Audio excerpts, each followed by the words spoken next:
a second, pause.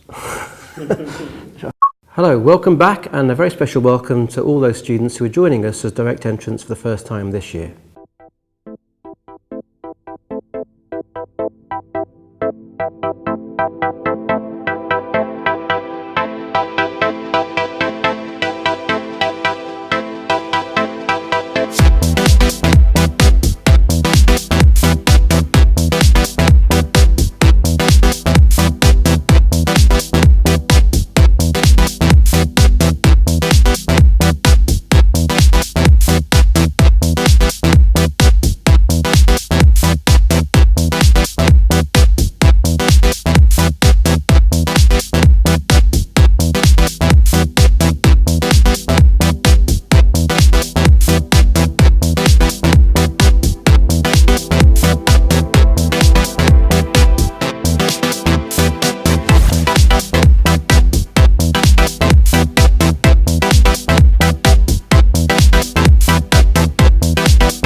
Well, in the second year, whatever you've come here to study, you'll do a lot more detail on that subject now, but it's still a progression year. We're still building you towards what you need to know to make the most of your third year here.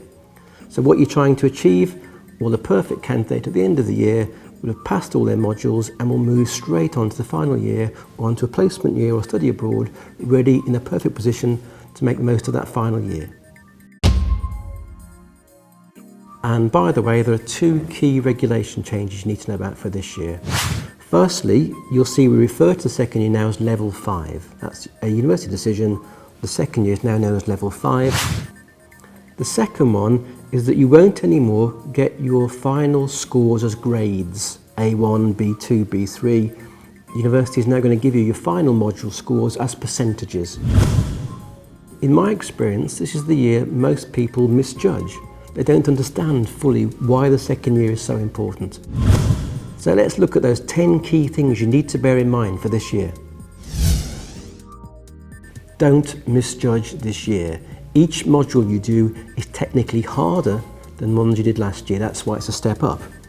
You'll be asked to study things in more detail and more depth. So please do adjust your thinking, ready to make that step up. Look for a shift in what you're being asked to do. The first year is mainly about acquiring knowledge. As you go through the years though, there's more emphasis on skills. What do you think? Why do you think it? How can you justify that opinion? Okay, please look out for that change in emphasis at the second year compared to the first year. Watch out for the semester A exams. Now in your first year, our policy is you don't do exams at the end of semester A. You may have got in-class tests, but not formal exams. In your second year, some of you will face up to 4 exams at the end of your first semester. Okay, and these are much tougher than doing in-class tests and things like that. So please do allow yourself time to prepare properly for those semester A exams.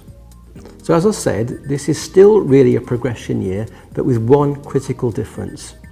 This time, your best 30 credits from this grade can go into your final degree score.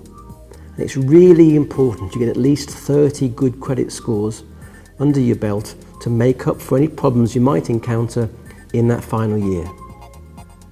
It's obvious, the better you do this year, the better you'll do next year. I very rarely see students who have a poor second year and pull it out and have a great third year. Most of the people who get first and 2-1s in the final year got that same score in their second year.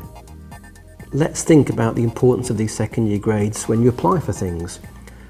Maybe later this year you'll be applying for placements. Maybe in your third year you'll be applying for jobs. What grades will the employers look at? They'll look really closely at these second year grades. How have you progressed? What are you achieving? Are you on for a 2-1 or a first? Not just what do you think, what do your grades tell potential employers about you as a result of your second year performance? Beware the transcript. Some people seem to think if they mess up a module here or even mess up a whole year there, that nobody will know about it. You need to understand that when you leave here and graduate, you'll take with you a transcript. That shows every grade you got in your time here, and all employers ask to see it. What impression do you want your second year to give them? I know a lot of you are looking forward to the idea of doing a dissertation in your final year. You need to know now, at the start of your second year, that not everybody's allowed to do one. Only those with a strong second year performance, no fails, good grades are allowed to do this. Number 9 is a fairly technical one to do with these things called prerequisites. Just to remind you, in your programs there are certain modules you have to pass at one level to take higher modules going forward. Watch out for this. Make sure you know which of your level 5 modules are prerequisites for things you want to do at level 6. If you don't pass them, you won't be able to take those modules in your final year. Finally, number 10, don't put yourself under pressure for your final year. If you pass 90 or 105 credits, we let you carry on to start your final year next year, but you've put yourself under pressure because you're retaking modules from this level.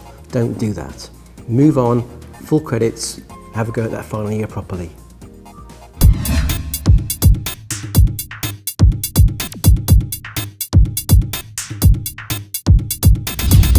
For level 5 and 6 students who are returning to the business school, we will be able to help them really move on from the basic introduction to academic skills. And what they really need to do as soon as possible, because time goes so quickly, is to make sure that they've fully understood Harvard referencing, that they've got the right academic style, and now what they need is better powers of critical evaluation and analysis. Although all students will get skills training within their modules, they will also need extra skills training from us. So we run regular workshops, we run drop-in one-to-one sessions, we do numeracy support, statistics support, and in fact we also coordinate language support for international students. I'm the personal skills tutor within the business school, and I offer one-to-one confidential appointments for all business school students who, for whatever reason, may be struggling with their studies. Say perhaps they've got something going on outside in their personal life, or they've come into university and are not settling, and they can come along, have a chat, talk through what's going on for them, find out what options they've got, and be helped to make a decision and get the support that they need. So you're given all this stuff and you're given all these to-do lists or whatever, or all these resources, and you can either take advantage of them or ignore them. If you take advantage of them, then it actually makes your life easier to get better grades. I really didn't know there was any support available on helping you with like writing it, structuring it, things like that. And I think that would have been the main thing that would have come in really handy, and hopefully it could have got me some better grades in some essays that I did. Until you actually need the Harvard reference system, you don't see the point of it. And then it's kind of, sometimes it's a little bit too late. So I think if you can just get into good practice and good patterns of what you do right from the start, the subsequent years are so much easier. Pre-masters, yeah. And when did you... It's very important for students to try and attend our workshops. We run them every day. We try to make the workshops as interactive as possible because we feel as educationalists that the most important thing that students can do in terms of their education is engage with staff and engage with other students and interact in terms of discussions, in terms of exchanging ideas. And we certainly encourage that in the workshops, but we're also trying to get constantly from students feedback about the kind of issues and problems that are worrying them so that we can help them address them effectively. It doesn't matter if they have any trouble or not. It's worth visiting ASU frequently because every time we learn something new, and they're very helpful. You can come at any time you want to. You don't have to be referred by a lecturer. It's great if you want to come along and say, I want a first, then we will help you do that. Help you with the skills that you personally think are your weaknesses. So no, we're not here just for failing students, we're here for everybody who wants to improve their skills and make the most of their time here in the business school.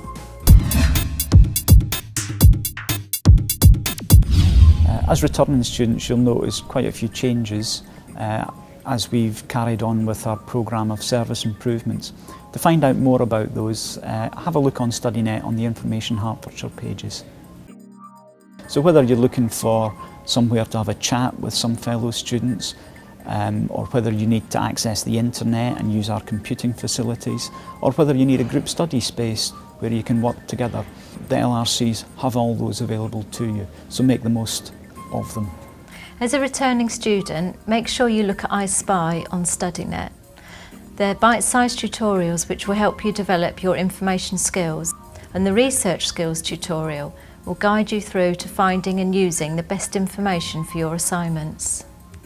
Although books are good, any lecturer will tell you they take a few years to get published, so the best thing is to go and use the journals because they're kept more up to date and you can find hundreds of them in there, whereas you could spend hours looking for one textbook. So go and use the electronic journals and then you can access them from home or anywhere. My grades have jumped hugely in the final year through using journals rather than just books. Especially now, level 5, level 6, the modules that you're doing now can count to your degree classification. So it's important that when you're doing your research for your assignments, you do that thoroughly and you use a wide range of information resources. The best piece of advice that I was given was to go straight on to the refresher sessions that the LRC has, which helps you to use databases and journals.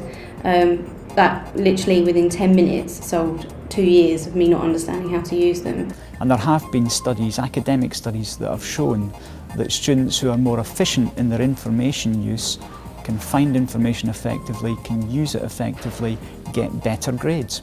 So you could end up with a better degree. Student Support and Guidance Office, or SSG, provides administrative and academic support and is the place to go with any issues or questions you might encounter while a student at the University of Hertfordshire Business School. If we need to speak with module leaders or tutors, this place, they'll tell you exactly where to go when you have coursework that needs to be handed in or that needs to be given back. SSG is the place to get that and to get your grades, and if you need anything, any help regarding your modules, they'll always tell you exactly who to go to. We also deal with routine queries such as filling in forms, withdrawals or transfers, module changes, late enrolment or examination queries. Look on our website or drop in during our opening hours. There's no appointment necessary. Student Support offers you confidential advice and information on many issues to assist you through your time at university. We care about our students, and with our support services we want to ensure you make the most of your time at university.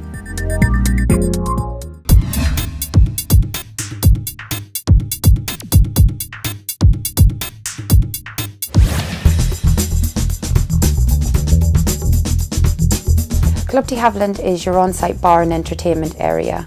Whether you want to come for a drink with friends, have a bite to eat, or perhaps just relax, this is the place to come. There's a range of different things that you can do here, anything from playing a game of pool to watching the sports on a huge screen. Also, we're happy to help any student that has any event they want to organise, such as graduation parties, birthday parties, comedy nights. We're happy to help.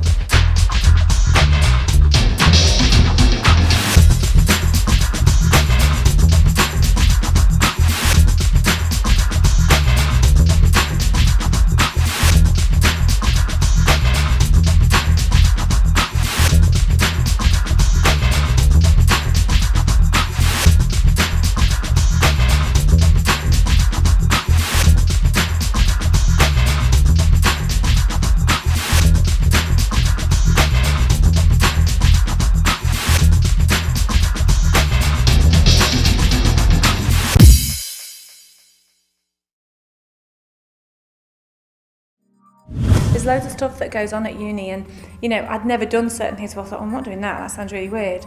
And I wish some of the things that were available to me then, that I'd actually done them. I was involved in the student union as well, actually. It was a lot of fun, and it's a good way to meet people as well, actually, so if you're shy, like me.